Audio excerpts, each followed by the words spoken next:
Over 2 years, Russia has been responsible for a brutal campaign against Ukraine. They've killed tens of thousands of Ukrainians, bombed hospitals, deliberately picked them out, bombed hospitals, kindergartens, grain silos, tried to plunge Ukraine into a cold and dark winter by striking their power grid. Ukrainians have fought back, defending their country and their families with extraordinary courage. Many of you have been there with me many times. It's amazing what they do. I mean, it's amazing against such a larger military. Ukraine has regained over half the territory that Russia took from them in this invasion. And they won important victories against Russia's Navy. But make no mistake about it, they're a fighting force with the will and the skill to win. The will and the skill to win. For months, while MAGA Republicans are blocking aid, Ukraine has been running out of artillery shells and ammunition. Meanwhile, Putin's friends keeping him well supplied. Iran sent him drones. North Korea has sent him ballistic missiles and artillery shells. China is providing components and know-how to boost Russia's defense production. With all this support, Russia has ramped up its airstrikes against Ukrainian cities and critical infrastructure, rained down munitions on you brave Ukrainians defending their homeland. And now, America is going to send Ukraine the supplies they need to keep them in the fight. This weekend, there are reports, I find this amazing, there are reports of cheers breaking out of the trenches in eastern Ukraine. Probably came from one of your folks, a reporter or someone, I'm not sure where it came from. But that they're cheering as they watch the House vote in support for Ukraine. It's not like they don't understand what we've done. Not like they don't understand how critical this is for them. I'm making sure the shipments start right away. In the next few hours, literally a few hours, we're going to begin sending in equipment to Ukraine for air defense munitions, for artillery, for rocket systems, and armored vehicles. You know, this package is literally an investment, not only in Ukraine's security, but in Europe's security, in our own security. We're sending Ukraine equipment from our own stockpiles. Then we'll replenish those stockpiles with new products made by American companies here in America. Patriot missiles made in Arizona, Javelins made in Alabama, artillery shells made in Ohio, Pennsylvania, and Texas. In other words, we're helping Ukraine while at the same time investing in our own industrial base, strengthening our own national security, supporting jobs in nearly 40 states all across America.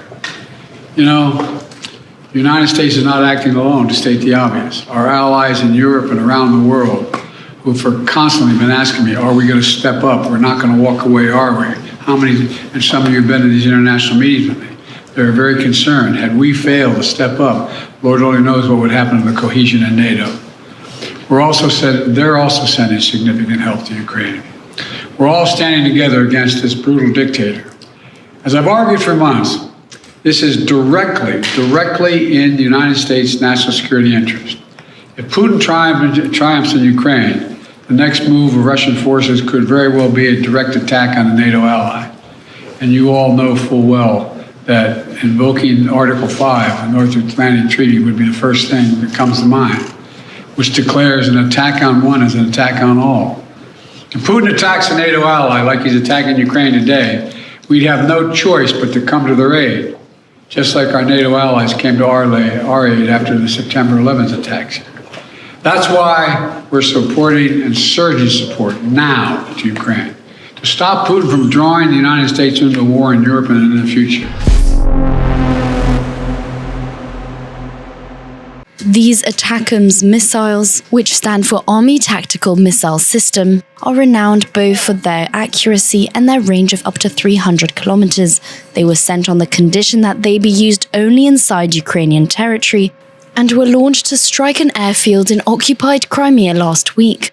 Washington says the missiles will allow Kyiv to target deeper behind the Russian front lines, such as logistics centers and troop concentrations. More ATACMS missiles are expected to be sent with the $61 billion aid package just approved by the US Congress. Their arrival on the front line marks a turning point. The US opposed their deliveries for months, fearing Kyiv would use them to hit targets deep in Russian territory and risk escalating the conflict. France and Britain had already supplied Ukraine with long-range missiles, but Germany is refusing to send Kiev its Taurus missiles, which can reach targets over 500 kilometers away.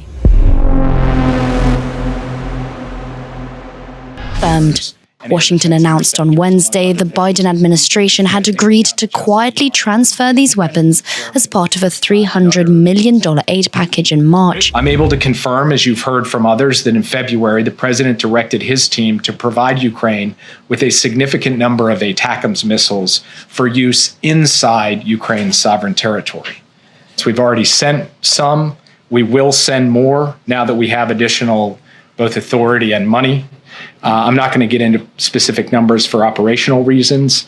I believe they will make a difference. What we have seen from the Russians is their willingness to accept long-range missiles from other countries, specifically North Korea. They have used those in the battlefield. They have used them to attack Ukrainian civilians as well.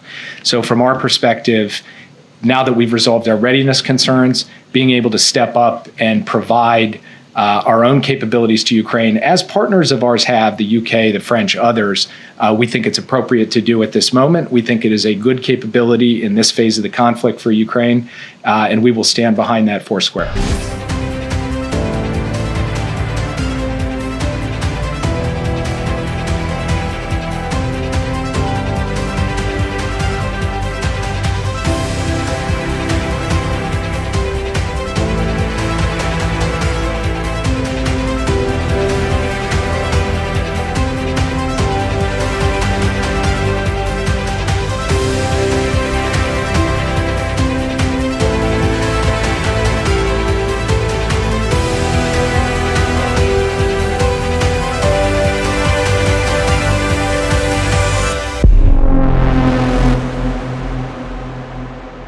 Цими днями вже максимально активно працювали з нашими американськими друзями на всіх рівнях, щоб оперативно наповнити цей пакет від Сполучених Штатів саме такою зброєю, яка потрібна нашим воїнам.